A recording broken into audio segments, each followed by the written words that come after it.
doctores, ¿qué tal? ¿Cómo están? Vamos a ver pues lo que es el Banco Histórico de Neurocirugía, ¿correcto? Muy bien, listo, vamos.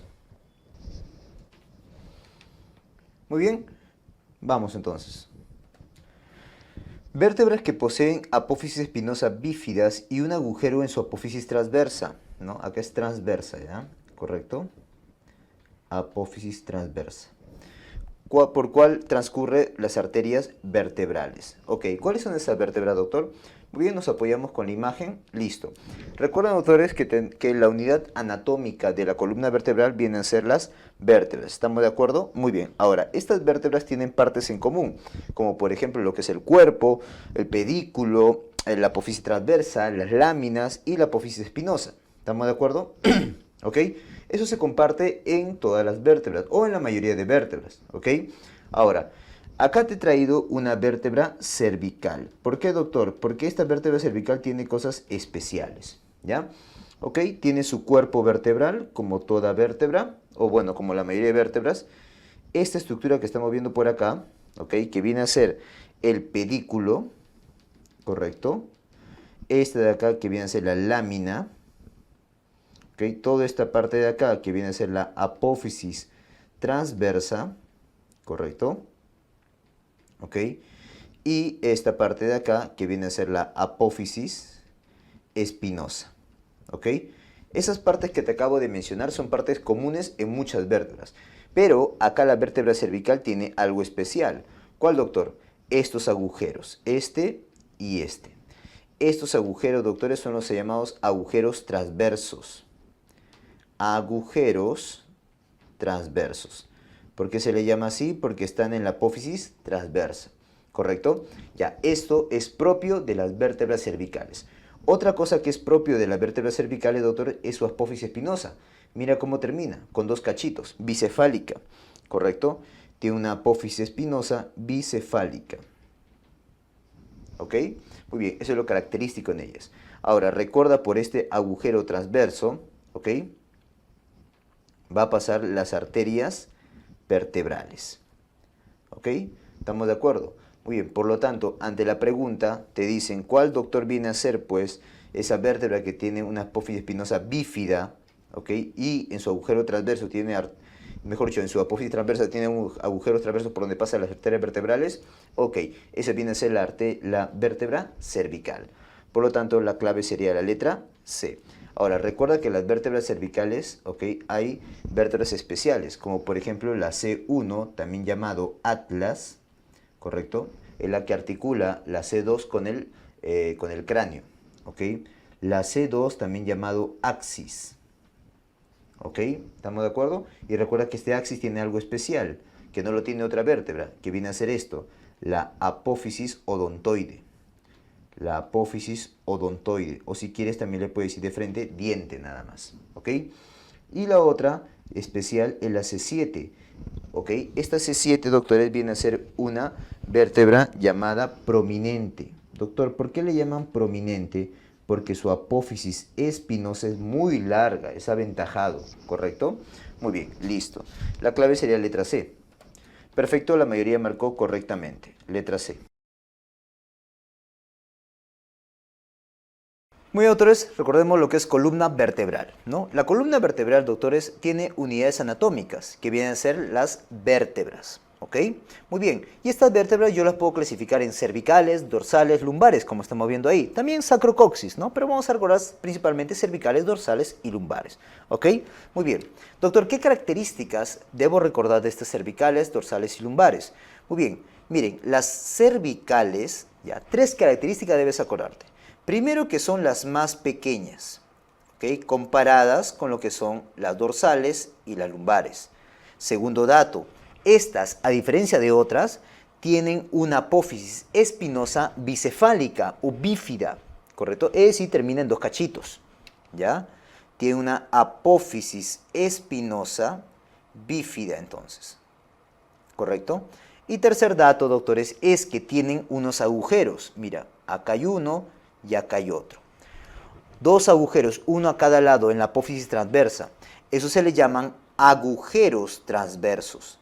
Lo importante de estos agujeros transversos es que por ahí discurre las arterias vertebrales. ¿Ok? Muy bien. Listo. Doctor, por otro lado tenemos las dorsales. Y estas las voy a comparar con las lumbares. ¿Ok? Doctor, ¿qué datos puedo sacar? Primero, que las dorsales tienen, doctores, su diámetro antero-posterior a nivel del cuerpo vertebral, a nivel del cuerpo vertebral, tienen un diámetro antero-posterior mayor al diámetro lateral.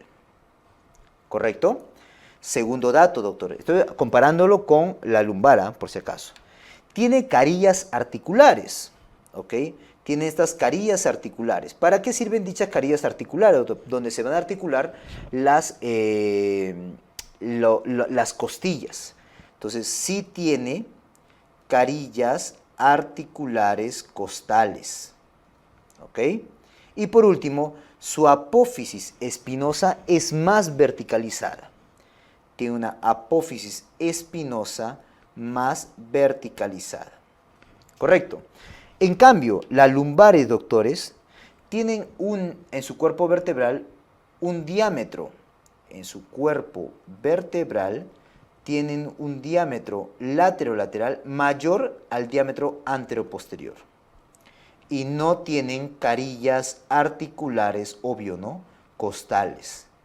Y su apófisis espinosa, como estás viendo acá en la imagen, suele ser más horizontal. ¿Correcto? Muy bien. Además tienes que recordar, doctores, que dentro de las cervicales hay algunas que tienen nombre especial. Recuerda que tenemos 7 cervicales, tenemos 12 dorsales o torácicas y 5 lumbares, ¿no? Dentro de estas 7 cervicales, ¿ok? Hay algunas que tienen nombre especial, como por ejemplo el C1 llamado Atlas, el C2 llamado Axis y el C7 llamado Prominente. El Atlas, doctor, es porque viene el nombre de la estatua, ¿no? De la escultura que carga al mundo, ya, igual acá, ¿no? Carga el cráneo, Atlas, ¿ok? Muy bien, así te vas a acordar. Y el C2 es el Axis. Algo anecdótico o especial del Axis es que tiene esta apófisis, una apófisis llamada apófisis odontoides, que se va a articular con la cara interna del Atlas, ¿ok? Muy bien. ¿Y por qué le llaman prominente a la C7? Porque tiene una apófisis espinosa muy larga, muy grande, comparada con las otras vértebras cervicales. ¿Correcto? Muy bien. Apófisis espinosa prominente. ¿Listo? Muy bien. ¿Cuál de las siguientes exploraciones es altamente eficaz e inocua en el diagnóstico de lesiones estructurales de la médula espinal y del canal raquídeo? O sea, ¿qué neuroimagen, doctores, pedimos para evaluar médula y columna? ¿Ok? Recuerda que hay 2 neuroimágenes muy utilizadas, resonancia magnética y tomografía, ¿correcto? La resonancia magnética, doctores, sirve para evaluar médula espinal, ¿correcto? Médula, ¿ok? La médula espinal, ¿no? Para evaluar columna, ¿correcto? También para evaluar parénquima arriba, parénquima cerebral, pero para lesiones pequeñas. Lesiones sirve muy bien para lesiones pequeñas, ¿correcto? También sirve para lo que es fosa posterior, lesiones pequeñas en parénquima, ¿ya? Ahí, utilidad, resonancia magnética. En cambio, la tomografía se pide para TEC, para evaluar tumores grandes a nivel cerebral, ¿correcto? Para traumatismos encefalocranianos, para evaluar tumores grandes, ¿correcto? ¿Ok? Para evaluar también lo que son lesiones isquémicas, ¿ok? Es decir, accidentes cerebrovasculares, no solamente isquemias, sino hemorragias, ¿ok? Ahí es donde sirve mejor la tomografía, ¿ya? Porque es más práctica. Entonces, si me dicen para evaluar médula espinal y canal raquídeo, o sea, médula y columna, sería, pues, doctores, resonancia magnética nuclear. La clave es la letra C, ¿ok? Muy bien. Recuerden, doctores, que resonancia magnética, su terminología habla de intensidad. O sea, cuando es más blanco, hiperintenso. Cuando es color parecido al parénquima, isointenso. Y cuando el color es más negro que el parénquima, hipointenso. En tomografía, más bien, es densidades. Cuando es más blanco, hiperdenso. Cuando es igual al parénquima el color, isodenso. Y cuando es más negro, hipodenso. ¿Ok? Muy bien. Perfecto, la mayoría marcó correctamente, casi todos. En la columna en la columna cervical la enfermedad de Grisel se produce por... Ok, doctores. ¿Qué cosa es la enfermedad de Grisel, doctor? Esta enfermedad de Grisel es también llamada como una subluxación. Es una subluxación, ¿correcto? Rotatoria atlantoaxial. Subluxación rotatoria atlantoaxial, ¿correcto? Y es espontánea, te pueden decir, o no traumática. No traumática, ¿correcto? Ahora, doctor, ¿en quién se presenta esto más frecuentemente? Esto suele ser más frecuente en la edad pediátrica, ¿ya? En menores de 12 años generalmente, menores de 12 años, ¿ok? La etiología, doctor, ok, generalmente se debe a dos cosas importantes. Infecciones otorrinolaringológicas, ¿correcto? Como por ejemplo faringitis, amigdalitis, mastoiditis, o también, doctores, debido a una cirugía de cabeza y cuello, ¿correcto? ¿Ok? El mecanismo por el cual se da esto todavía no se conoce muy bien, ¿ya? Pero en la clínica, ¿cuál es lo importante? En la clínica, doctores, es el dolor cervical. Es un dolor cervical persistente, ¿ya? Persistente, que se acompaña de tortícolis, ¿correcto? Dolor cervical persistente que se acompaña de tortícolis con tendencia a la rotación, por si acaso. Si te preguntan, ¿qué examen voy a pedir? Ok, recuerden esto, doctores. El examen de elección viene a ser, pues, tomografía, ¿correcto? Miren acá cómo este es antes de la cirugía, por ejemplo, antes del tratamiento, ¿ya? La letra A, la imagen A. Miren cómo está rotado. Si acá hay una línea, miren cómo está en este sentido. Acá ya en la letra B, en la imagen B, estamos viendo cómo ya está recuperado eso. ¿Correcto? Muy bien. Entonces no se olviden, por favor. ¿Ya? Esa es la famosa enfermedad de Grisel. Por lo tanto, ¿cuál sería la clave? Doctor, subluxación atlanto-occipital, o sea, entre C1 y el cráneo, no, nada que ver. Es entre C1 y C2. Por lo tanto, luxación espontánea del atlas sería la mejor clave. Letra E. ¿Ok? Perfecto. ¿Ok? Los que han marcado acá la letra A se están equivocando. No es atloidea occipital, no, es atlantoaxial. Es decir, entre C1 y C2. ¿Ya? Tengan cuidado. La fractura de la apófisis odontoides se debe con mayor frecuencia a las fuerzas de... Ok, doctores, en esta pregunta, ¿ya? Yo la voy a catalogar como un dudareme, ¿ya? La catalogo como un dudareme. ¿Por qué, doctor? Porque en ese caso, ¿ok? Si tú lees la literatura, dice que los mecanismos que te pueden llevar a una fractura de apófisis odontoides es, pues, mecanismo de flexión-extensión. O sea, habría dos claves, doctor. Sí, pues, ¿ok? Pero en este caso, doctores, lo que vamos a hacer es marcar la clave que dice el que hizo el examen, ¿ok? Que sería flexión, ¿correcto? No vamos a pelearnos en ese sentido, por favor, ¿ya? Aunque algunos también mencionan que puede ser predominantemente por mecanismo de flexión, ¿no? Pero muchos dicen flexión-extensión, ¿ok? Muy bien, por lo tanto la clave es la letra B, fractura odontoides. Perfecto, la mayoría marcó bien, ¿ok? Entiendo los que han marcado acá extensión, estoy de acuerdo contigo, ¿ok? Es dudosa la pregunta, por eso la catalogo como dudareme. ¿Cuál es la fractura más grave de la columna vertebral? Ok, para responder esta pregunta, doctores, me voy a basar en la clasificación TLIX o el score TLIX, que es una clasificación para y severidad de la injuria tóraco-abdominal, ¿correcto? En la cual se basa en 4 categorías. La morfología de la injuria. 2. El estado del ligamento posterior, ¿correcto? El complejo ligamentario posterior, mejor dicho. 3. El estado neurológico, ¿correcto? En estos 3 parámetros se basa, ¿ok? Muy bien. Ahora, si vemos la injuria, ya, de la morfología, acá hay puntaje. 1, 2, 3, 4. ¿Estamos de acuerdo? Muy bien. Entonces se entiende, pues, doctores, que si sale más puntaje, ¿no? Es porque es más grave. Allá. ¿Cuál tenemos acá? Compresión, estallido, traslación o rotación y distracción. Por lo tanto, si vemos acá cuál es la más grave, entonces la que tiene mayor puntaje. ¿Cuál es esa? Distracción. Por eso voy a dar la clave, la letra D. Y estamos de acuerdo con el que hizo el examen. ¿Ok? Muy bien. Acá en la segunda categoría, que es estado del complejo ligamentario posterior, si está intacto, si hay sospecha de injuria o es indeterminado y si hay injuria ya establecida. Puntaje 0, 2, 3. ¿Correcto? Y el estado neurológico, si está intacto, si hay compromiso de las raíces nerviosas, ¿no? Y cómo está, doctores, si hay o no hay injuria del cono medular o de la espina, del cordón espinal. Es incompleto, completo. Y si hay síndrome síndrome de Caudequina, ¿ya? Le das puntaje 0, 2, 3, 2, 3, ¿correcto? Muy bien, listo, doctor. Yo agarro eso y lo sumo. Por si acaso, ¿cómo sería el resultado, doctor? Ok, si es menos de 4, si es 4 o si es más de 4. Si es menos de 4 no se opera, solamente observación, no se opera, ¿correcto? Si es más de 4, no operas o si operas, ¿ya? Ya depende de ti, ¿ok? Pero si es más de 4, ahí sí o sí tienes que hacer operación, sí o sí, ¿correcto? ¿Ok? Muy bien. Por lo tanto, la clave sería la letra D. Perfecto, la mayoría marcó correctamente, letra D. La sensibilidad de la región anterosuperior del muslo está dado por quién? Ok, estos son teorías de dermatomas, ¿ok? Hay dermatomas muy importantes que no debes olvidarte. Veamos acá. Doctores, ¿cuáles son los más importantes? Esto, lo que están a nivel de pezones. Ok, no te olvides, pezones, ya, es T4. Pezones es T4. Ombligo, también ese no debes olvidarte. Ombligo es T10. ¿Estamos de acuerdo?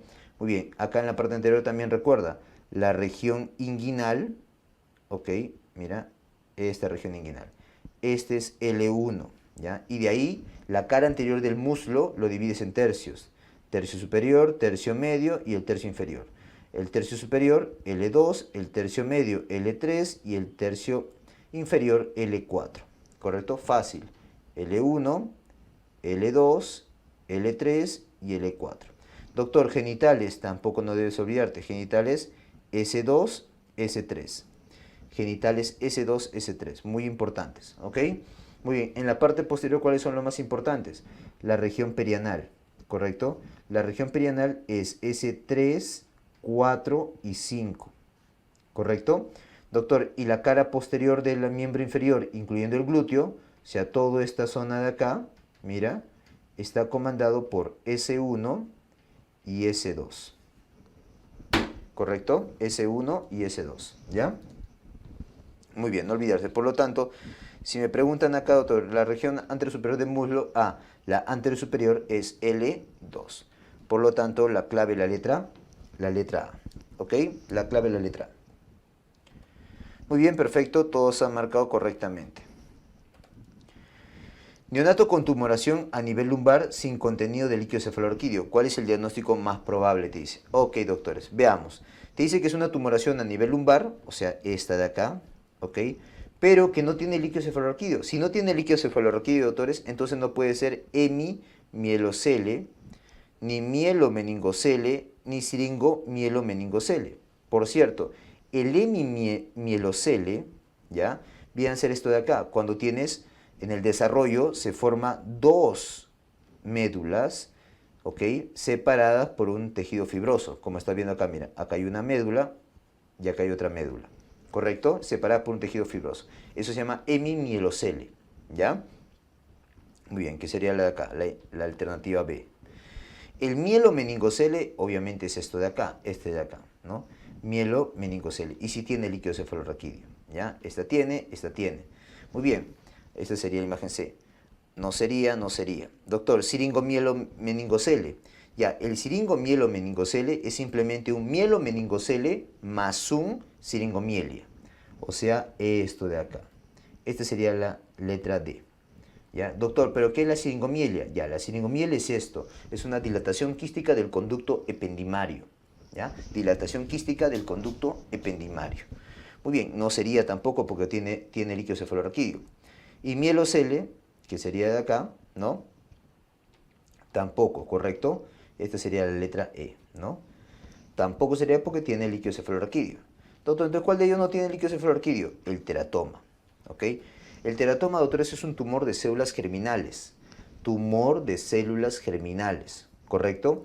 Y cuando hablamos un teratoma en recién nacidos, el más probable es un teratoma sacrococcigio, no lumbar, ¿ya? Sacrococcigio, o sea que se presenta a este nivel, ¿ok? Es muy raro que tengas esto, que es un teratoma lumbar, ¿ya? Es más raro. Lo más frecuente, el más frecuente es que sea lumbosacro, ¿ya? Teratoma, o sea, si va a haber un teratoma, lo más frecuente es que sea lumbosacro. En esta pregunta te dice lumbar, que sería esto de acá, lo cual es raro, ¿ya? Y mira, si vemos acá la imagen, te estás dando cuenta que no tiene contenido líquido cefalorraquídeo, sino que es una masa, ¿ya? Bueno, la clave sería la letra A. Muy bien, algunos se han equivocado. Los que han marcado esto, ¿cómo puede CL, CL, CL? Si acá claramente te está diciendo sin contenido líquido cefalorraquídeo, por favor, ¿ok? Esto es un teratoma, letra A. Luego de un trauma dorsolumbar, el paciente no puede realizar dorsiflexión del tobillo, dice. ¿A qué nivel se encuentra la lesión? Ok, para eso, doctores, recordemos esta imagen. Ok, en la cual claramente estamos viendo acá el miembro inferior y vamos a ponerle trazado. Letra A acá adelante, letra B acá adelante de la rodilla y letra C acá adelante del tobillo. Y atrás, así como hay A acá, atrás de la D, atrás del B la E y atrás del C la F. ¿Correcto? Para que te acuerdes. A, B, C, D, E, F. ¿Ya? Muy bien. Doctor, ¿qué voy a acordarme acá? Muy bien. La flexión de cadera, comencemos. L2, L3. La extensión de rodilla, allá, L3, L4. La dorsiflexión del pie está comandado por L4, L5. Extensión de la cadera, L4, L5. Flexión de la rodilla, L5, S1. Y flexión plantar del pie, S1, S2. Si te das cuenta, esta mnemotecnia planteada por el UpToDate, doctores, es pues una secuencia numérica, 2, 3, 3, 4, 4, 5, acá lo repites, 4, 5, luego sigue L5, L5, S1, S1, S2, para que te acuerdes, ¿ya? Por lo tanto, ¿quién se encarga, doctores, de la dorsiflexión? La flexión, dorsiflexión del pie, L4, L5. ¿Cuál tenemos acá? Felizmente solo tenemos L4. La clave, la letra C. Muy bien, perfecto, todos han marcado correctamente. Muy bien, doctores, acá más que un método es una mnemotecnia, ¿correcto? De los movimientos, ¿ok? De los miembros, ¿qué raíces nerviosas están encargadas? ¿Ok? Esta es una mnemotecnia, doctores, que está en el UpToDate, ¿ok? Entonces, para esta mnemotecnia, ¿ok? Es lo siguiente, mira, acá tengo el miembro superior. La mnemotecnia dice así, vas a ponerle letras, ¿ok? En las articulaciones, ya sea adelante o ya sea atrás. O sea, anterior o posterior, ¿correcto? Para saber si es flexión, por ejemplo, en codo, o si es extensión en codo, ¿ya? Veamos. Acá el A es a nivel del hombro. Luego sigue como una espiral, mira. Vas por adentro, en la flexura del codo pones el B. En la cara externa o cara posterior del codo pones el C. Luego en la cara posterior de muñeca pones el D. Luego en la cara anterior de muñeca pones el E. Luego acá en la cara posterior de los dedos pones la G, en la cara anterior de los dedos pones la F y al final la H. Mira cómo va como una espiral. Doctor, ¿y para qué sirve eso? Ok, para lo siguiente, ¿ya? Cuando te digan, doctores, esto, mira, hombro abducción, o sea, abre de esta manera, para abrir el miembro superior, ahí sería C5, ¿ya? Para codo en flexión, la B, codo en flexión. ¿Ok? Ese C5, C6. Para la C, codo en extensión, o sea acá, codo en extensión, C6, C7. La D, muñeca en extensión, C6, C7 también, ahí se repite. La E, muñeca en flexión, flexión de muñeca, la letra E, C7, C8. La F, dedo en flexión o flexión de los dedos, C8. Y la G, dedo en extensión de los dedos también C8. Y por último la H, que es dedo, abducción de los dedos, abrir los dedos, ¿correcto? Abrir los dedos, que sería, pues, doctores, así, ¿no? T1, ¿correcto? Ya, doctor, ¿cuál es la mnemotecnia? Que hay una correlación numérica. Mira, 5, 5, 6, 6, 7, acá se repite, 6, 7, 7, 8, 8, 8, T1, ¿correcto? Esa es una mnemotecnia del UpToDate, me parece interesante, ¿ok? Ahora, para el miembro inferior igualito, vamos a poner letras. La letra A va a ser acá, en la parte anterior de cadera, ¿correcto? La letra B va a ser en la parte anterior de rodilla. La letra C va a ser en la parte anterior de tobillo. Luego vamos para atrás, ¿correcto? La letra D va a ser en la cara posterior de cadera. La letra E, cara posterior de rodilla. Y la F, cara posterior de tobillo. Correcto. Vamos a ver. Ahí está. La A es de flexión de cadera. Flexión de cadera. Ahí sería L2, L3. ¿No? B, rodilla en extensión. Extensión de rodilla. ¿Ok? Sería L3, L4. La C, dorsiflexión del tobillo. O sea, esto. Correcto, llevarlo para arriba. L4, L5. Vamos para atrás. Extensión de cadera. O sea, esto. Extensión de cadera. L4, L5. La E, rodilla en flexión, flexión de rodilla. Ahí sería L5, S1. Y el tobillo, la flexión plantar a nivel de tobillo. O sea, llevarlo para abajo. Esto, mira, nuevamente. Esto, para abajo. Ahí sería S1, S2.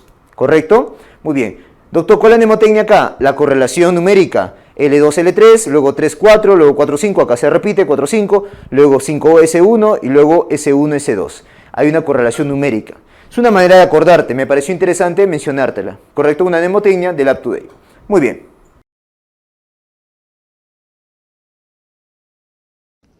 Paciente con trauma por accidente de tránsito, herida contuso cortante en muslo derecho, paresia y parestesia de pierna derecha. Diagnóstico, lesión de segundo grado del nervio ciático derecho. ¿Ok? ¿Qué evento histológico ha ocurrido en el nervio, doctor? Lesión de segundo grado, no entiendo. ¿A qué se refiere eso, doctor? Ok. Recuerden esto, por favor. ¿Ya? Ahí está. Miren, las lesiones de nervio yo lo puedo clasificar según la clasificación ya sea de Sunderland, que es esta de acá, o de Sidon. ¿Correcto? En Sidon dice neuropraxia, axonomesis y neurotmesis, nada más. En cambio, Sutherland lo divide en grado 1, 2, 3, 4 y 5. La neuropraxia equivale al grado 1, la axonomesis equivale al grado 2 y la neurotmesis equivale al grado 5. ¿Correcto? Muy bien. Ahora, ¿qué se lesiona en el grado 1? La mielina, en el grado 2 el axón, acá en el grado 3 el endoneuro, en el grado 4 el perineuro y en el grado 5 el epineuro. ¿Correcto? Acá está la clínica, principalmente motor acá, aunque puede haber poco sensitiva. Acá es tanto motor sensitivo, motor sensitivo, motor sensitivo y motor sensitivo. Doctor, ¿puede recuperarse? Sí. Se recupera en el grado 1, grado 2 generalmente, solamente que se demora estas semanas y este se demora un poco más. Esta probablemente ya no se recupere y esta definitivamente ya no se recupere, el 4 y el 5. ¿Ya? Doctor, si vemos acá la imagen, ¿cómo sería el grado 1? Ok, esto es lo normal, por ejemplo. Esto es normal, intacto. Grado 1 es porque se pierde la mielina. Acá, mira, está perdiendo la mielina. Por lo tanto, este sería grado 1. ¿Ok? Acá ya se pierde, mira, el axón. Allá se pierde el axón. Por lo tanto, este es grado 2. ¿Ok? Acá ya se está lesionando el endoneuro, o sea, esto de acá. Este y este, de grado 3. ¿Correcto? Este ya el perineuro, o sea, este y este, que sería grado 4. Y todo ya, mira, hasta acá, que sería grado 5. ¿Ya? Muy bien, ahí tienes los grados de lesión de nervio. Te dice que acá es un grado 2. Ya, si es un grado 2 es porque se ha lesionado, ¿qué cosa? El axón. Ya, ¿qué es lo que ocurre? Mira, esto es una neurona normal, ¿correcto? Ahora, mira esta neurona cuando grado 2, cuando se ha lesionado. Se lesionó acá. ¿Ya? ¿Qué es lo que pasa, doctor? Hay cambios que van a ocurrir. ¿Cuáles son esos cambios, doctor? Son 3 cambios. La parte distal de ese nervio, esta parte de acá, va a degenerarse. A esa degeneración se le llama degeneración anterogrado o degeneración walleriana, ¿correcto? Walleriana, ¿ya? De Waller. La parte proximal de acá, ¿no? También se va a generar, se llama degeneración retrógrada, ¿correcto? ¿Y qué pasa con el soma, con el cuerpo acá? Hace una cromatolisis, un cambio llamado cromatolisis. Doctor, ¿pero qué incluye esa cromatolisis? Ok, incluye 4 cosas. Uno, que el núcleo, acá no se ve mucho, pero el núcleo este se pone más periférico, ¿ya? Ese es un cambio. 2, los cuerpos de Nils, o sea, esta sustancia, su cuerpo de Nils, se van a perder. Mira, acá había bastante y acá ya no hay nada. ¿Ok? Cuerpos de Nils se pierden.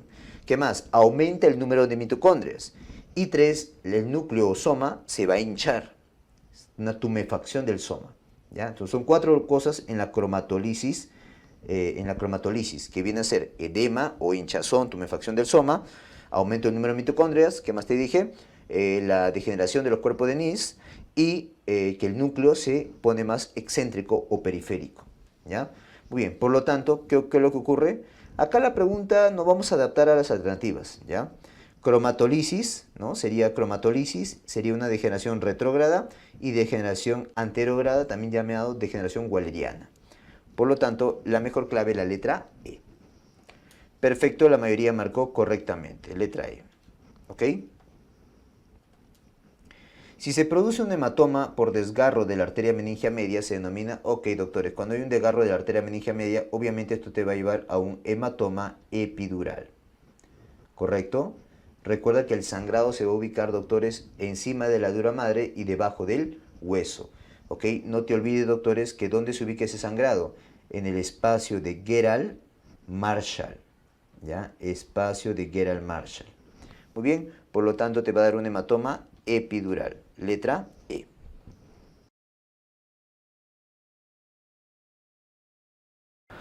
Muy bien, doctores, acá veamos más que una mnemotecnia, un método para responder preguntas de hemorragias intracraneales, ¿correcto? Muy bien, recordemos lo siguiente, doctores, ¿ok? Los tipos de hemorragias intracraneales que hemos revisado, que viene a ser, pues, el hematoma epidural, el hematoma subdural, que puede ser agudo, subagudo, crónico. Recuerda que agudo menos de 3 días, subagudo de 3 días a 3 semanas y crónico más de 3 semanas. El subaracnoideo y el intraparenquimal. Ahí están las ubicaciones, mira. ¿Dónde se encuentra el epidural? Está encima de la dura madre y debajo del hueso. ¿Dónde está el subdural? Debajo de la dura madre y encima del aracnoides. El subaracnoideo debajo del aracnoides y encima de la pía madre. Y el intraparenquimal, obviamente, en el parénquima cerebral. ¿Correcto? Muy bien. Ya, doctor, ¿cuál es el método acá para responder preguntas? Mira, primero, identificas que la pregunta, ok, que estás viendo es una pregunta de neurocirugía. Identificas eso. Muy bien, ahora ves que te están preguntando sobre un hematoma o hemorragia. En ese caso, doctores, pregúntate lo siguiente. ¿Me están hablando de un trauma evidente? O sea, se cayó del segundo piso ahorita. Ahorita tuvo un traumatismo automovilístico, traumatismo con la motocicleta, le golpearon con un martillo en la cabeza, no lo sé. Un trauma evidente. Si te dicen un trauma evidente, lo más probable, doctores, probable, no único, ¿ah? Ten cuidado, es que sea un hematoma epidural o un subdural agudo. ¿Correcto? Ahora, si en cambio, doctores, te dicen, no, ¿sabes qué? Fue un golpecito trivial que tuvo el abuelito, generalmente ancianos, hace 2, 3, 4 semanas. Se golpeó la cabeza y nadie le hizo caso. Un golpecito hace tiempo, trivial, que nadie le hizo mayor caso, en un paciente anciano que consume anticoagulantes, que consume antiagregantes plaquetarios, que es alcohólico. Ahí voy a pensar en hematoma subdural subagudo crónico. ¿Correcto? Muy bien. Ahora, otras patologías u otras hemorragias intracraneales que también te pueden mencionar, doctores, es la hemorragia subaracnoidea y la hemorragia intraparenquimal. Estos dos, doctores, pueden ser debido a traumas, por si acaso. Pueden ser, sí, es probable, ¿ok? Pero lo más probable en pregunta de examen es que te digan que es espontáneo. Los tipos espontáneos son los que te preguntan. Por ejemplo, hemorragia subaracnoidea. ¿Qué historia te van a contar para hemorragia subaracnoidea? Que de manera súbita, de la nada, comienza con cefalea intensa, correcto, que rápidamente lo lleva a un trastorno del sensorio y que encuentra rigidez de nuca. Ahí marca hemorragia subaracnoidea. ¿Ok? ¿Estamos de acuerdo? Lo mismo, si hace clínica de hipertensión intracraneana de la nada, piensa en intraparenquimal también. Generalmente te preguntan acá, espontáneos. Hay traumáticos, en algunos casos son muy frecuentes, ¿correcto? Pero lo que más te preguntan son los espontáneos. ¿Estamos de acuerdo? Recuerda que los intraparenquimales te van a decir como un antecedente importante para el intraparenquimal la hipertensión arterial, ya que es la causa más frecuente, las enfermedades hipertensivas que te llevan a los microaneurismas de Bouchard, ¿correcto? A los microaneurismas de Charcot y Bouchard. ¿Ok? Muy bien.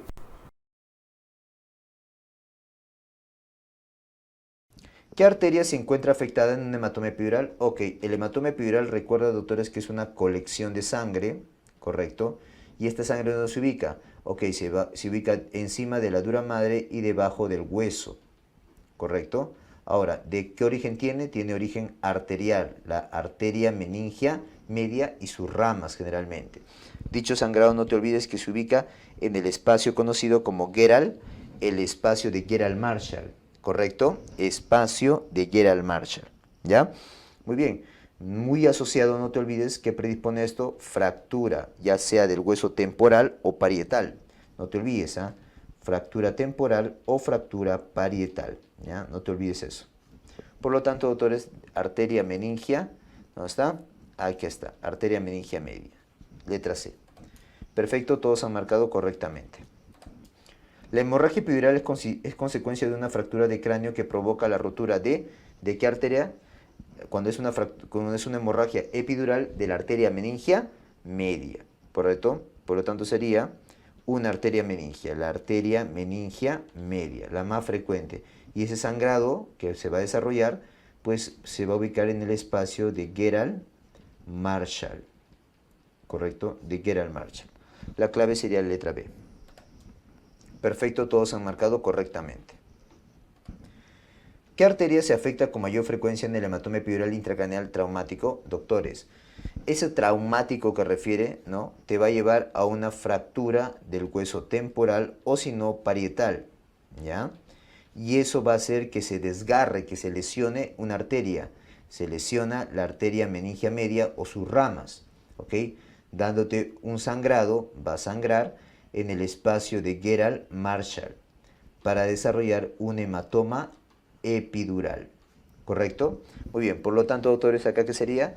Arteria meningia media, letra B. Perfecto, todos han marcado correctamente. Varón de 19 años, traído de emergencia por traumatismo encefalocraneal, sufrido al caer de una motocicleta en marcha. A su ingreso en examen neurológico normal, pero 12 horas después presenta convulsiones en hemicuerpo derecho, confusión, miriasis paralítica izquierda y hemiparesia derecha. Ok, doctores, mire, si vemos acá en esta línea del tiempo, y acá vemos la clínica y acá tiempo, ¿ok? Ha tenido una aparente conmoción acá, luego un periodo de lucidez y luego más clínica. Esta secuencia, doctores, es típico ¿de quién? Del hematoma epidural. No te olvides, esto de acá se le llama el espacio lúcido de Petit.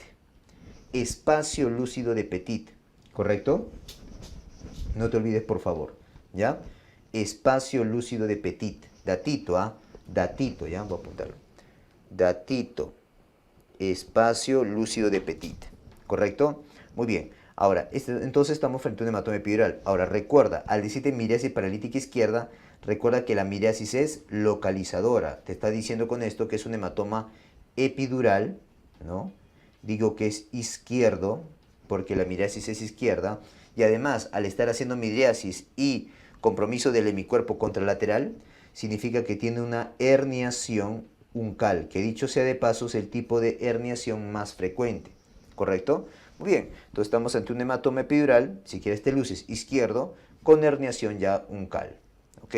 La clave es la letra C. Perfecto, todos han marcado correctamente. Varón de 60 años sufre accidente de tránsito hace 6 horas y llega con Glasgow de 10. Definitivamente está ante un TEC moderado, ¿ok? Muy bien, ¿por qué moderado, doctor? Porque está entre 9 y 12. Y la TAC cerebral, ¿cuál es el diagnóstico? Ok, si vemos la TAC cerebral, miren, si te das cuenta claramente, doctor, estás viendo una imagen en lente biconvexo, ¿ok? Esto, y es blanco, o sea, veo acá esto es una hiperdensidad, ¿ok? Me dice que es agudo, hiperdensidad en lente biconvexo. Doctores, eso en el contexto de un traumatismo como es el accidente de tránsito, definitivamente me está orientando a un hematoma epidural. ¿Correcto? Muy bien. Por lo tanto, la clave sería hematoma epidural, letra B. Perfecto, todos han marcado correctamente. Ok, los que han marcado subdural agudo, no te olvides, el subdural agudo sería más o menos de esta manera. Mira, sería así, sería semilunar. Si es agudo, sería una hiperdensidad semilunar. O también te puede decir con concavidad interna y convexidad externa. ¿Ya? Muy bien.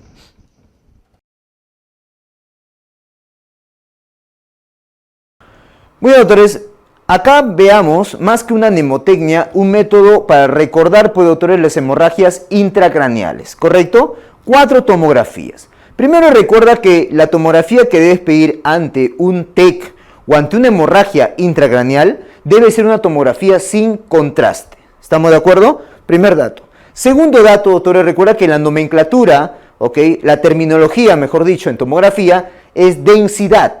Cuando es blanco, es hiperdenso. Cuando el color es parecido al parénquima cerebral, es isodenso. Y cuando es más negro que el parénquima cerebral, eso es hipodenso. ¿Correcto? Veamos algunos ejemplos, no vaya a ser que te pongan imágenes. Por ejemplo, acá la imagen número 1, doctores, claramente estás viendo cómo discurre, por el espacio subaracnoideo, acá el sangrado. Mira, toda esta imagen hiperdensa, cómo discurre. Ya, doctor, esto es una hemorragia subaracnoidea. ¿Correcto? Muy bien. La imagen 2, doctor. Acá en la imagen 2 estoy viendo una imagen semilunar. Cuando tú ves imagen semilunar, al toque, doctores, vas a pensar en hemorragia subdural. ¿Correcto? Ahora fíjate, ¿es blanco? ¿Es igual al parénquima el color? ¿O es más negro? Acá es blanco. Por lo tanto, doctores, esta es una hemorragia subdural aguda. ¿Ok? Muy bien. La imagen 3. Vemos acá claramente una imagen en lente biconvexo y blanquito. Esto es típico, o blanquito hiperdenso, ¿no? Típico de la hemorragia epidural. Hemorragia epidural, lente biconvexo, hiperdenso. ¿Correcto? Muy bien. La imagen 4, claramente estamos viendo acá, doctores, una imagen semilunar y un color más negrito o parecido al parénquima. Esto probablemente sea, como esa imagen semilunar, es una hemorragia subdural. ¿Correcto? Y como se parece o es más negrito que el parénquima, significa que es un subagudo o incluso hasta un crónico. ¿Correcto? Por la imagen isodensa o hipodensa que tiene acá. ¿Correcto? Entonces no te olvides, mira las imágenes tomográficas, por favor, de las hemorragias intracraneales. ¿Ok? Muy bien.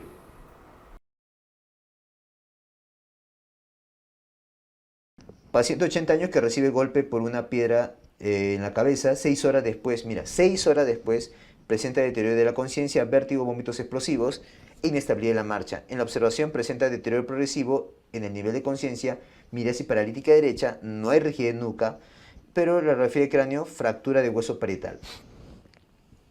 Doctores, hay un trauma evidente. Ya te he dicho, mira, mi método para responder este tipo de preguntas. Si sabes que es una pregunta en neurocirugía, ¿correcto? Y te dicen que hay un trauma evidente ahorita, o sea, se cayó, lo golpearon, traumatismo automovilístico, no sé, ahorita se ha dado un trauma evidente. Ya, si hay un trauma evidente, vas a pensar en hematoma epidural o en hematoma subdural agudo, ¿correcto? Muy bien. En este caso, doctores, como hay periodo de lucidez, porque me dice 6 horas después, porque hay fractura del hueso parietal, ¿ok? Todas esas dos cosas me está orientando que es un hematoma epidural, ¿correcto? Ya. Y al decirme que es una miriasis paralítica derecha, me está localizando que es un hematoma epidural del lado derecho. Hematoma epidural del lado derecho, ¿correcto? Muy bien. Por lo tanto, doctores, estamos ante un hematoma epidural. Si quieres, te luces del lado derecho, ¿correcto? La clave sería la letra B. Perfecto, la mayoría marcó correctamente. Los que han marcado hematoma subdural agudo, ¿ya? Entiendo por qué has pensado eso. Doctor, es anciano, por eso va a pensar en subdural.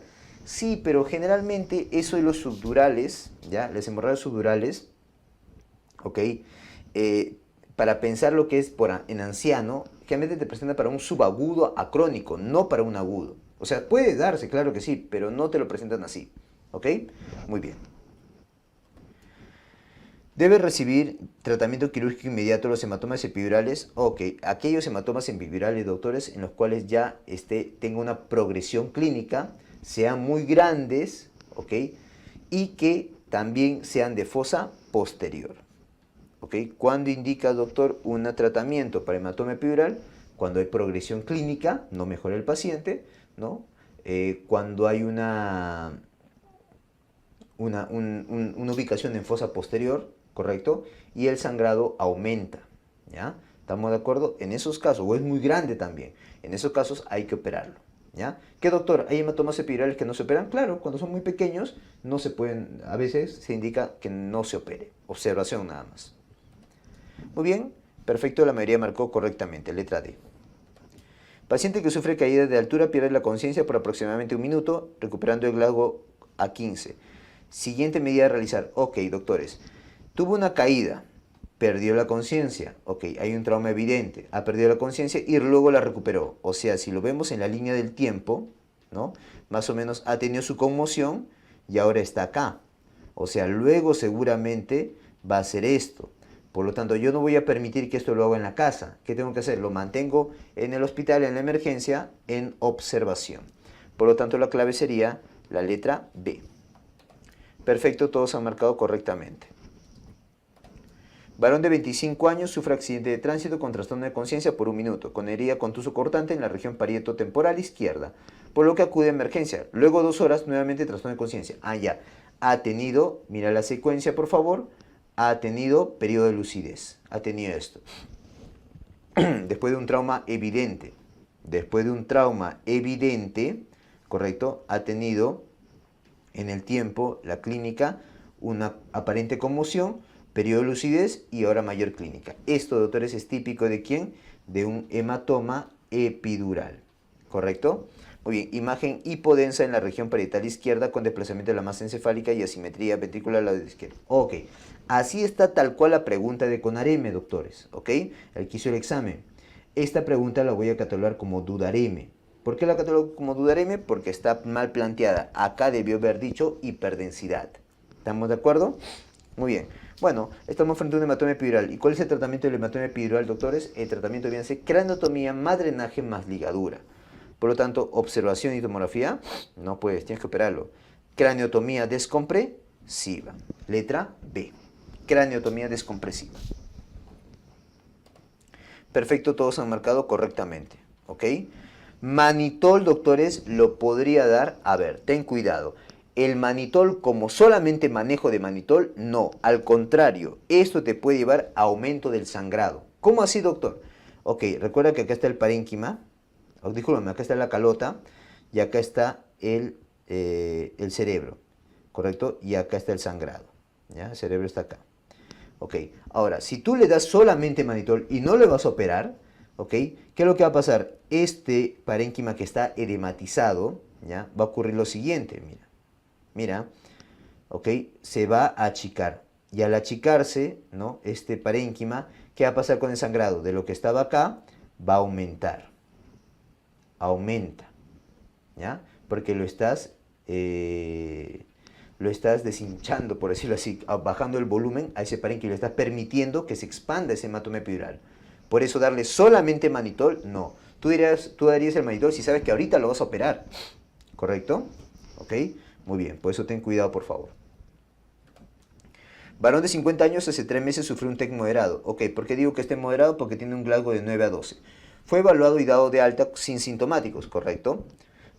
Eso fue hace 3 meses, ¿ah? De hace 2 días presenta tendencia al sueño. A la fecha lo traen a emergencia en estado de coma. Mira cómo la progresión, y se ha demorado semanas. Glasgow ahorita de 7 y glicemia normal, o sea, no es por hipoglicemia. ¿Ok? ¿Qué es lo que ha pasado?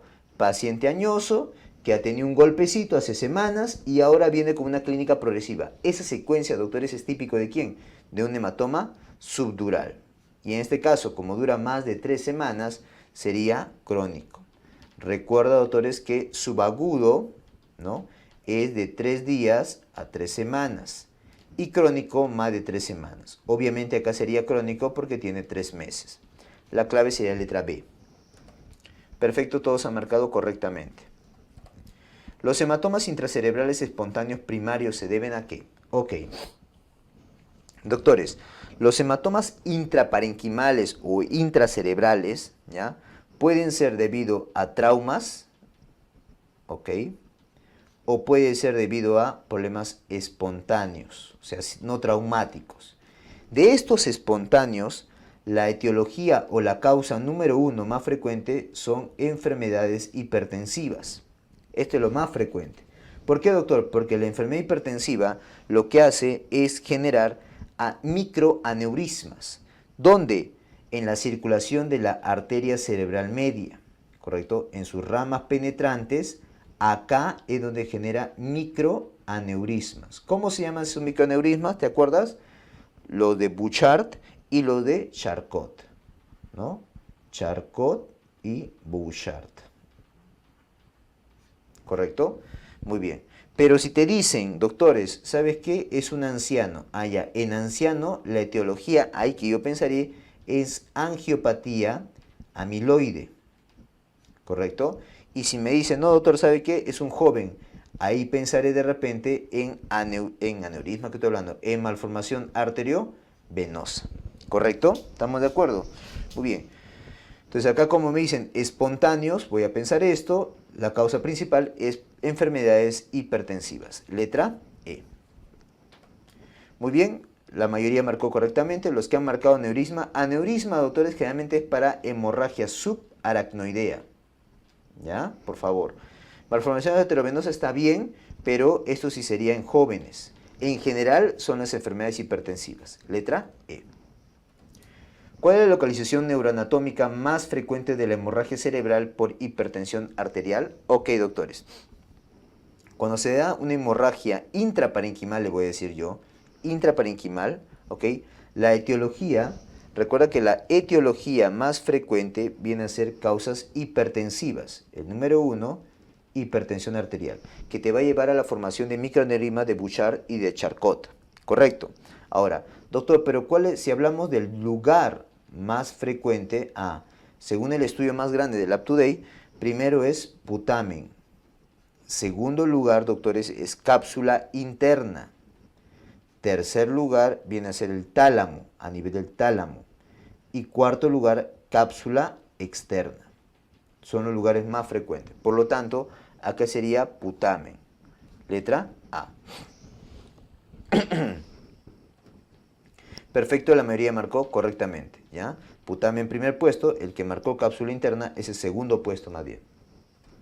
Una paciente presenta hemorragia occipital intraparenquimal secundaria a hipertensión arterial.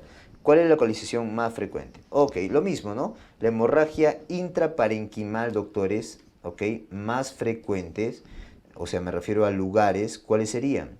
Primer puesto, el putamen. Segundo puesto, cápsula interna. Tercer puesto, el tálamo. Y el cuarto puesto, cápsula externa. ¿Estamos de acuerdo? Muy bien. Entonces, el primer lugar sería putamen y bueno, con cápsula interna para hacer primer y segundo lugar, ¿no? Letra C, ¿correcto? De hemorragias intraparenquimales. Y recuerda que la etiología de esto, el primer lugar es hipertensión arterial, justo lo que te comentan en el caso clínico, ya que estas enfermedades hipertensivas te llevan a la formación de microaneurismas de Bouchard y de Charcot. Perfecto, la mayoría, casi todos han marcado correctamente. ¿Cuál de las siguientes lesiones vasculares tiene el menor riesgo de sangrado intracraneal? Ok. A ver, si vemos, doctores, malformaciones vasculares cerebrales, ¿ya? Malformaciones vasculares cerebrales, esta va a haber 4 tipos, ¿correcto? Esta primera imagen, que es de la telangiectasias capilares. Telangiectasias capilares. Esta segunda imagen, a ver, vamos a ponerlo mejor así, sin numeración, ¿ya? Ya, esas son telangiectasias capilares, un tipo, ¿ok? Este, doctor, viene a ser las malformaciones cavernosas, también llamado cavernomas. Cavernomas, ¿ya?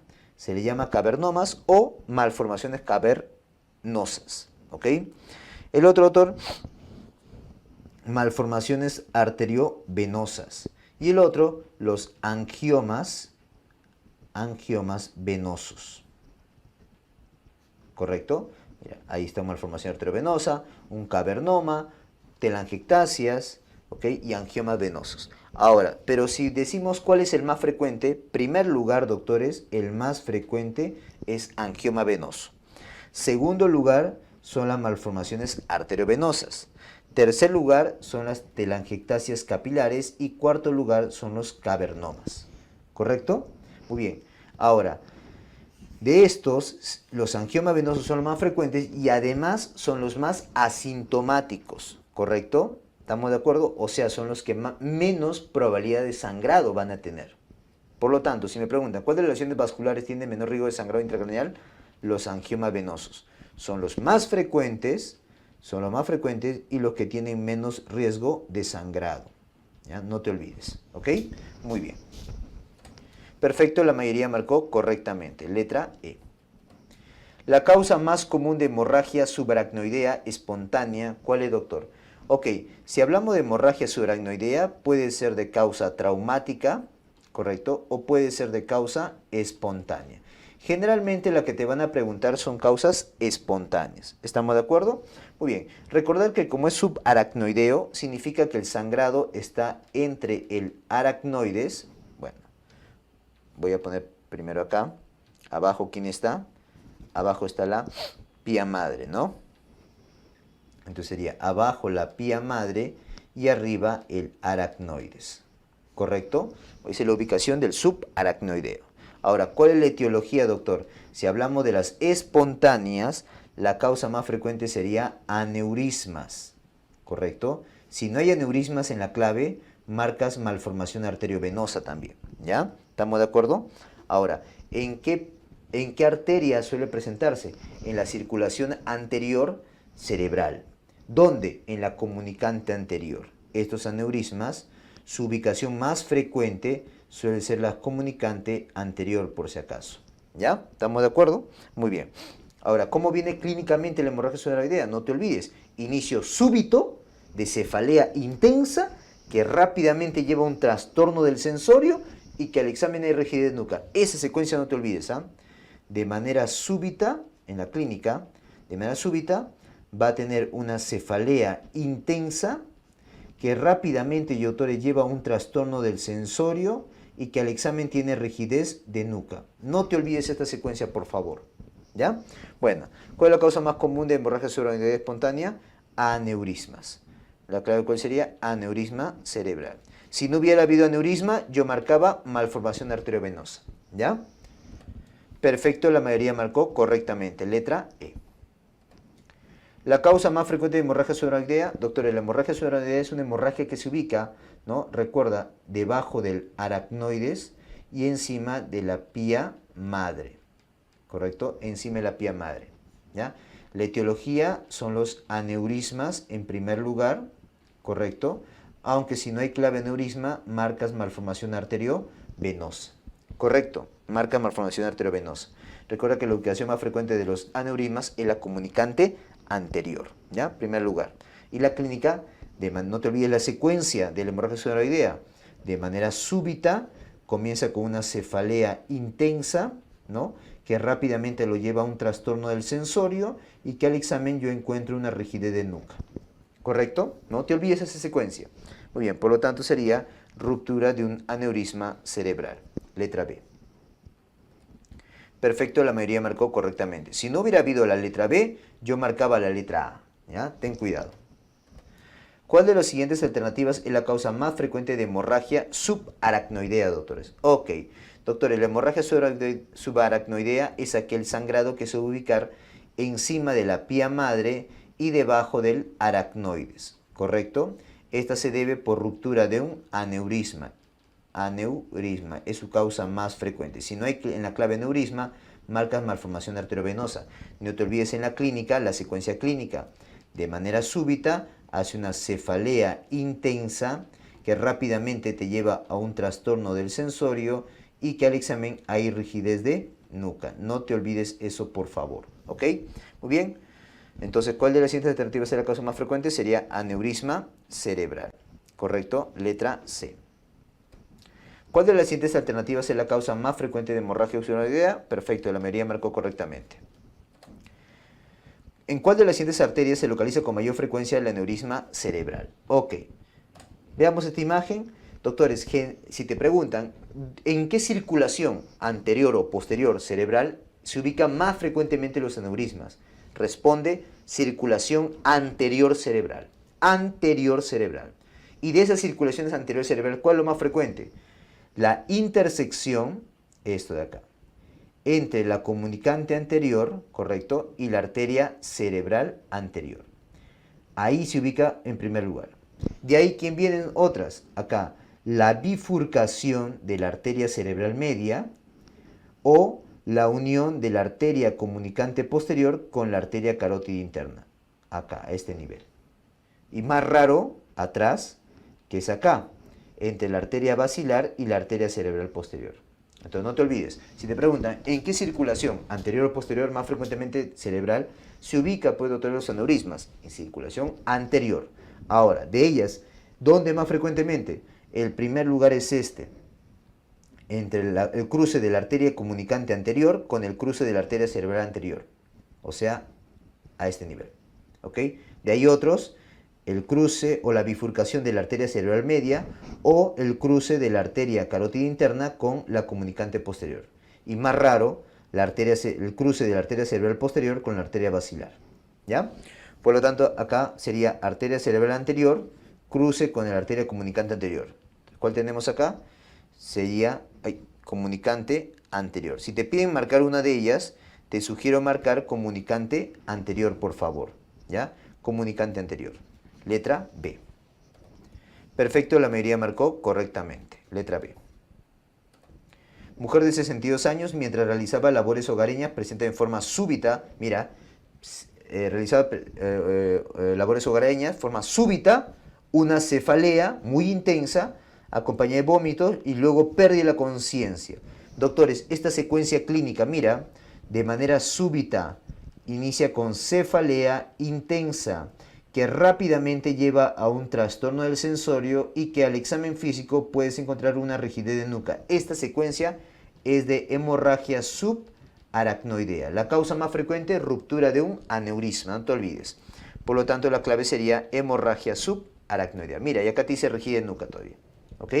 Muy bien. Perfecto, la mayoría marcó correctamente. Letra D. Cefalea y pérdida de la conciencia sugieren en primer lugar, ok, de manera súbita, faltaría acá, pero igual, cefalea, pérdida de conciencia de manera súbita, ok, no te olvides esta secuencia. Paciente que de manera súbita tiene una cefalea intensa que rápidamente lleva a un trastorno del sensorio y al examen hay rigidez de nuca. ¿Correcto? Esta secuencia tiene que hacerte pensar en hemorragia subaracnoidea. La causa más frecuente es ruptura de un aneurisma cerebral. Si no hay eso, segunda opción, malformación arteriovenosa. Perfecto, todos han marcado correctamente. Letra A. Mujer de 55 años sin antecedentes patológicos, consulta por presentar cefalea brusca, mira, intensa, brusca, relacionada a la actividad física, acompañada por vómito, diplopía y pérdida del conocimiento transitorio. Al examen físico, somnolencia, pericia de sexto par. El diagnóstico más probable, ¿cuál es? Doctores, de manera brusca hay cefalea intensa que rápidamente lleva a un trastorno del sensorio, ¿correcto? Eso es típico de ¿quién? Sí que hay trauma por medio. Ah, eso es típico de una hemorragia subaracnoidea espontánea, debido probablemente a la ruptura de un aneurisma cerebral. Por lo tanto, sería una hemorragia subaracnoidea. Letra C. Perfecto, todos han marcado correctamente. Letra C. 50 años, presenta bruscamente cefalea de gran intensidad, vómitos y fotofobia, antecedente de hipertensión arterial con tratamiento irregular. ¿Ok? Al examen físico, presión arterial elevada y rigidez de nuca. Doctores, al decirme cefalea de inicio brusco y que me tiene rigidez de nuca, claramente me está diciendo que es una hemorragia subaracnoidea. ¿Correcto? Por lo tanto, ¿y cuál es la causa más frecuente de esa hemorragia subaracnoidea? Doctores, ruptura de un aneurisma. Si no hubiera habido aneurisma, es malformación de arteriovenosa. ¿Correcto? La clave sería la letra A. ¿Ok? Perfecto, todos han marcado correctamente, no hay dudas. 18 años con trastorno de conciencia y dificultad para deambular, precedido de cefalea intensa, persistente y vómitos. Antecedente de migraña. Bueno. Presión aceptable, cardíaca también, respiratoria también, temperatura también, saturación un poco baja, afidos ambiental. No respuesta al estímulo verbal, localiza estímulo nociceptivo, movimientos espontáneos de 4 extremidades, pupilas isocóricas, fotorreactivas y rigidez de nuca. Doctores, de la nada, este paciente tiene una cefalea intensa, ¿ok? Tiene rigidez de nuca, ¿ya?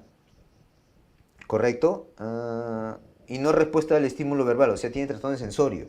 Doctores, esto de manera súbita, cefalea, rigidez de nuca, todo pinta para una hemorragia subaracnoidea. ¿Correcto? Ahí está su caída de Glasgow. Por lo tanto, sería una hemorragia subaracnoidea. En este probablemente sea debido a una malformación arteriovenosa, por lo que es joven. ¿Ya? Muy bien. Perfecto, la mayoría marcó correctamente. Letra C. 45 años, llega a emergencia porque bruscamente presenta cefalea intensa, vómitos y trastorno de conciencia. Mira, bruscamente, cefalea intensa. Vómitos, dice. ¿ok? Trastorno de conciencia, estuporoso, rigidez nuca, ya, ¿qué más quieres? Están pensando en una hemorragia subaracnoidea, que es lo que evidencian en la tomografía. ¿Cuál es la conducta a seguir? Doctores, la causa más frecuente de una hemorragia subaracnoidea es la ruptura de un aneurisma. Doctores, por lo tanto, ¿cuál es el manejo? El manejo es reparar ese aneurisma roto, ¿correcto? Ahora, un examen previo, no te olvides, previo al tratamiento quirúrgico, ¿ya? Previo a la cirugía, es la angiografía, para ubicar bien a ese aneurisma, ¿ya? Bueno, sería reparación precoz del aneurisma. Letra A. Perfecto, todos han marcado correctamente. Letra A, ¿ya? Corticoide para reducir el edema cerebral. ¿Por qué corticoide le vas a dar en un sangrado? No, nada que ver, ¿ok? La principal manifestación clínica de la hipertensión endocraniana. Ok, esta pregunta, doctores, la voy a catalogar como un dudareme, ¿ya? Ya que te están preguntando, cuando te dicen principal manifestación, ¿se refiere a la más frecuente o se refiere a la más específica? No entiendo. Si te hubieran dicho la más frecuente sería cefalea. Si te hubieran dicho más específica, yo creo que sería papiledema. ¿Ok? Doctor, ¿qué clave dieron? Dieron clave papiledema. Entonces, a eso se referían. ¿Correcto? Se referían a eso. ¿Ya? Yo sé que hay dudas, ten cuidado. ¿Ya? Muy bien. Recuerda que la hipertensión endocraniana tiene dos tríadas. La tríada clásica, que es la tríada inicial, y la tríada de Cushing, que es la tríada tardía. ¿Correcto? Esta tríada clásica incluye cefalea, vómitos y 3, el papiledema, que es lo más tardío en aparecer, ¿no? El papiledema. Y la tríada de Cushing incluye bradicardia, ¿correcto? Bradicardia. 2, hipertensión arterial. Y 3, trastorno en el ritmo ventilatorio. Lo más característico, Cheyne-Stokes. ¿Ok? Muy bien. La mayoría marcó cefalea. Entiendo tu duda, lo entiendo totalmente porque no sabes a qué se refieren, si es lo más frecuente o lo más específico, ¿correcto? Ante esa duda, yo entiendo tu duda, ¿ok? Bueno, la clave que dieron, voy a seguir dando esa clave porque es la clave que han dado en los exámenes, el que hizo el examen, ¿ok? Es papiledema bilateral, ¿ya? Solamente por eso, ¿ok? Pero igual es un dudareme. Los valores normales de la presión intracraniana, ¿cuáles son, doctores? Ok, recuerda que los valores normales de presión intracraniana, ¿no? Viene a ser, pues, 5 a 15 milímetros de mercurio. Ahora, para hablar de hipertensión intracraniana, obviamente debe ser más de 15 milímetros de mercurio, pero también puedo decir más de 20 centímetros de agua. También eso es otra opción, ¿ok? Bueno, por lo tanto, acá la que más se parece sería 4 a 14, letra C. Perfecto, la mayoría marcó correctamente, ¿ya? Acá 20, no te pases, no te confundas. Paciente con síndrome de hipertensión endocraniana, ¿el tratamiento de elección cuál es? Ok, para síndrome de hipertensión endocraniana, doctores, secundario generalmente a un TEC, ¿ya? Ahí el tratamiento de elección sería manitol, ¿ya? ¿Estamos de acuerdo? Recuerda que la dosis de bolo es 1 gramo por kilo y luego de mantenimiento le vas a dejar a 0.25 a 0.5 gramos por kilo cada 6 o cada 8 horas. ¿Ok? ¿Estamos de acuerdo? Ese es el manitol. Diurético osmótico. Siempre vigilar la diuresis. No vaya a ser que lo lleves a deshidratar. ¿Ya? La clave sería letra A. ¿Ok? Muy bien. Perfecto, todos han marcado correctamente. Letra A. Si al evaluar un paciente politraumatizado se encuentra que abre los ojos... Ok, esta es una pregunta de Glasgow, doctores. Recuerda, siempre cuando veas una pregunta de Glasgow, por favor, dibuja el Glasgow al costado. Es mi sugerencia, no peques de soberbio. ¿Correcto? Pero acá lo vamos a hacer a mano alzada, ¿ok? Se encuentra que abre los ojos y retira la mano solo a estímulo doloroso. Ok, abre los ojos a estímulo doloroso sería 2 puntos. Retira la mano, recuerda, 6, obedece orden. 5, localiza. 4, retira. 4, y emite sonidos incomprensibles, 2, ¿no? Por lo tanto sería 4 más 4, 8. La clave sería la letra A, o sea, un TEC severo, porque es menor o igual a 8, ¿ok? Muy bien. Perfecto, la mayoría marcó correctamente. Los que han marcado 10, ¿ok? Seguramente porque acá han leído que abre los ojos. Doctor, acá falta de especificar. Abre los ojos al dolor, espontáneo, al llamado, y acá te lo han especificado. ¿Ok? Por eso seguramente has marcado 10. Por favor, no te equivoques, lean bien. ¿Ok? Muy bien, recordemos, doctores, lo que es la escala de Glasgow. La escala de Glasgow evalúa tres parámetros, lo que es la respuesta palpebral, lo que es la respuesta verbal y lo que es la respuesta motora. ¿Correcto? Muy bien. En la respuesta palpebral va a doctores desde 1 hasta 4. ¿Correcto? La respuesta verbal va de 1 hasta 5. ¿Ok? Y la respuesta motora va de 1 hasta 6. ¿Correcto? Muy bien. Doctor, ¿cuándo digo que respuesta palpebral es 1, 2, 3 o 4? Ok, 1, fácil, no hay respuesta. 4 es que hay apertura espontánea. 3 es que la apertura, doctores, es al dolor. O discúlpame, al llamado. ¿Correcto? Vamos a poner por acá. Al llamado. Y 2, ahora sí, al dolor. Doctor, para respuesta verbal, acá es que 5 es que está orientado, 2 está desorientado o confuso, el 3 es que habla palabras inapropiadas, 2 es sonidos incomprensibles, ¿ok? Y 1 es que no hay respuesta. Para respuesta motora, 1 no hay respuesta, 6 es que obedece órdenes, ¿correcto? 5 localiza dolor, 4 retira al dolor, acá también yo le llamaría flexión normal, ¿ya? 3 flexión anormal, flexión patológica, o también me gustaría que te digas unilateral, o postura de decorticación. 2 es la extensión anormal, patológica, o la postura de descerebración. ¿Correcto?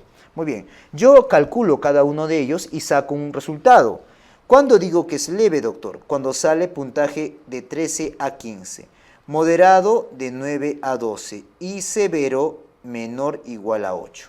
Doctor, también debe recordar cuál sería la conducta. Si es menor, si es de 13 a 15, o sea, leve, mínimo una radiografía de cráneo. Más menos una tomografía, ya depende de ti, ¿correcto? O de lo que encuentres en el examen. Moderado, sí o sí se ganó su tomografía. Y severo, doctores, primero sí o sí intúbalo, intubación, y luego su tomografía. Recuerda que si yo voy a hacer tomografía en el contexto de un traumatismo, tiene que ser, pues, doctores, tomografía sin contraste. ¿Correcto? Muy bien. 50 años traído de emergencia por deterioro súbito de la conciencia. El examen apertura ocular al estímulo doloroso. Ok, pregunta de Glasgow. Siempre dibuja el Glasgow al costado, ¿correcto? Solamente que acá lo vamos a hacer a mano alzada. Apertura ocular al estímulo doloroso, esos 2 puntos. Emite sonidos incomprensibles, 2 puntos. Flexiona extremidades, en plural, superiores al dolor. Ah, ya. Eso lo voy a considerar como una flexión patológica, o sea, postura de decorticación. Eso sería 3 puntos. Por lo tanto, 2 más 2 más 3 sería, pues, doctores, 7. Por lo tanto, es un TEC severo. Además, date cuenta, mira, que la presión acá se está elevando y la frecuencia cardíaca está bajando. Ya está comenzando a ser la tríada de Cushing, que es hipertensión arterial, bradicardia y trastorno en el ritmo ventilatorio tipo Chain-Stokes. ¿Ok? Perfecto, la mayoría marcó correctamente. Letra B. ¿Ya? Los que han marcado 8 acá, seguramente es porque han entendido que acá la flexión, pues, doctores, es una flexión normal. No, pues, acá es bilateral. ¿Ya? Ten cuidado. 18 años que es agredido por un proyectil de arma de fuego en la cabeza. Al examen neurológico, ok, te pide calcular el Glasgow. Siempre dibuja el Glasgow al costado, por favor, ¿ya? Bueno, acá lo vamos a hacer a mano alzada. Apertura ocular al estímulo doloroso, esos 2 puntos. Sonidos incomprensibles, 2 puntos. Flexión anormal. Cuando es una flexión anormal o flexión bilateral, es postura de decorticación, esos 3 puntos. Por lo tanto, si sumo esto, sale un puntaje de 7, o sea, un TEC severo, porque es menor o igual a 8. Perfecto, todos han marcado correctamente. Pregunta que te pide calcular el Glasgow. Veamos, siempre recomendación, dibuja el Glasgow al costado, pero acá lo vamos a hacer mano alzada, ¿ya? A ver, veamos. Apertura de párpados al llamado es 3 puntos. Respuesta verbal confusa, recuerda, 5 orientado, 4 confuso o desorientado. Localiza el dolor, 6 obedece órdenes, 5 localiza el dolor. Por lo tanto, acá si yo sumo sería un puntaje de 12. Por lo tanto, es un TEC moderado, porque es de entre 9 y 12. Perfecto, la mayoría marcó correctamente. Te pide una pregunta que te pide calcular el Glasgow. Siempre dibuja el Glasgow al costado. Acá lo vamos a hacer a mano alzada, ¿ok? Apertura ocular a los sonidos. Allá, ese es 3 puntos. Flexión de retirada frente al dolor. A, retira al dolor. 6, obedece. 5, localiza. 4, retira. ¿Ok? Y lenguaje incoherente. ¿Ya? Acá hay una duda. Lo voy a catalogar como un dudareme. ¿Ya? ¿A qué se refiere con incoherente? ¿Se refiere a confuso o se refiere a inapropiado? O sea, ¿se refiere a puntaje de 4 o puntaje de 3? Dejemos la duda. 4 o 3. Igual, no importa, porque si yo sumo 7 más 3, 10. 7 más 4, 11. O sea, puede ser 10 u 11, ¿correcto? Bueno, ya sea 10 u 11, está en el rango de 9 a 12. Por lo tanto, es un TEC moderado, que es lo que me están preguntando. Traumatismo cráneoencefálico moderado. Letra E. Correcto. Muy bien. Y al ser moderado, se solicita su tomografía sin contraste. ¿No es así? Muy bien. Perfecto. Todos han marcado correctamente. Paciente politraumatizado, apertura del... Ok, te pide calcular el Glasgow esta pregunta. Ok. Recomendación, siempre dibuja el Glasgow al costado. Si no, acá lo vamos a hacer a mano alzada. Apertura ocular espontánea, esos 4 puntos. Habla confusa, eso es 4 puntos, ¿no? 5 orientado, 4 confuso. Localiza el dolor. Localiza, doctores, es 5 puntos. Por lo tanto, 5 más 8 sería puntaje de 13, o sea, un TEC leve. Mínimo se ganó su radiografía. ¿Correcto? Perfecto, todos han marcado correctamente. Pregunta que te pide calcular el Glasgow. Ok, recomendación, siempre dibuja el Glasgow al costado. Acá lo vamos a hacer a mano alzada. Abre los ojos al llamado. Ok, ese es puntaje 3. Localiza dolor. Recuerda, 6 obedece órdenes. 5 localiza. ¿Correcto? Habla confuso. 5 orientado. 4 confuso. Por lo tanto, esto sería 12. La clave, la letra D. O sea, está entre 9 y 12. Por lo tanto, es un TEC moderado. Se ganó su tomografía sin contraste. Perfecto, todos han marcado correctamente. Paciente politraumatizado por accidente motociclístico responde apenas a estímulos dolorosos, presenta contusiones en tórax y abdomen. Presión arterial 70-60, respiratoria elevada, cardíaca 128, Glasgow de 5, recontrabajo. Doctor, es un TEC severo. ¿Por qué? Porque es menor o igual a 8. Y cuando es un TEC severo, ¿qué se ganó? Su intubación más su tomografía sin contraste. ¿Correcto? Por lo tanto, lo primero que tengo que hacer, la conducta inmediata, que es lo que me están preguntando, intubación. Perfecto, todos han marcado correctamente. Paciente que sufre accidente de tránsito y tiene un Glasgow menor de 8. Ok, cuando el Glasgow, doctores, es menor o igual a 8, ¿la medida cuál es? O sea, es un TEC severo. Ante TEC severo, ¿qué hago? Primero, intubación. ¿Correcto? Y luego su tomografía sin contraste. Muy bien, por lo tanto lo primero es intubación orotraqueal. ¿Correcto? Perfecto, todos han marcado correctamente. Cuando se evalúan los niños con alteración del nivel de conciencia, ¿cuál de las siguientes alternativas requiere ventilación mecánica y monitorización de la presión intracraneal? Ok, doctores, lo ideal es saber esto de acá, ¿no? Que es el Glasgow en pediátricos, es lo ideal, pero si quieres darle una leída, ¿ya? Pero no es necesario. Yo lo puedo sacar, doctores, de frente simplemente porque hay una diferencia entre la letra A con las demás. Por esto, tiene una respuesta motora en extensión. Si tú calculas en cada uno de ellos, no llega a rango de severo. ¿Ya? Calcúlalo, no llega a rango de severo. ¿Ok? Doctor, en cambio apertura de ojos al dolor. Ya, eso sería 2 puntos. Agitado, vamos a entender que es o 3 o 2. Ya, 2 o 3. Pero tiene respuesta motora en extensión, doctores. Eso es 2. O sea, por más que le pongas acá 3 o hasta 4 si quieres, ¿ya? Igual ya tiene máximo 8. Y eso ya se ganó su intubación, porque es menor o igual a 8, o sea, TEC severo. ¿Correcto? Muy bien, por eso la clave es la letra A. ¿Ya? Muy bien, doctores. Perfecto, la mayoría marcó correctamente, no hay dudas acá. Letra A. Muy bien. Muy bien, doctores, hasta ahí entonces lo que era el Banco Histórico de Neurocirugía, ¿correcto? Muy bien.